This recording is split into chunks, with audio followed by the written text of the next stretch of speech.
How to send a DM on Instagram from a computer on Windows 11. This tutorial shows you how to message anyone on Instagram directly from your browser. First, open your Chrome browser on your Windows 11 PC. After that, go to Instagram.com in the address bar and log into your account. Let me show you.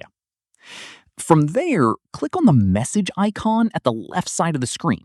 It looks like a paper plane.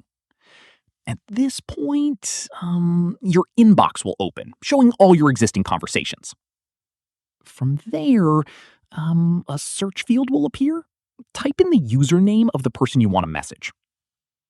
At this stage, click on their name from the search results to select them. Following this, click on Chat to open a new conversation with that person. Once done, click on the message box at the bottom and type your message.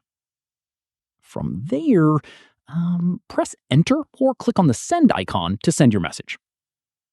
Finally, to reply to an existing conversation, simply click on it from your inbox list and type your reply in the message box at the bottom. Everything works the same way as on your phone, just on a bigger screen. And that's it. If this guide helped you send a DM on Instagram from your computer, give it a like, subscribe for more Windows tutorials, and tap the bell icon for updates. See you in the next one.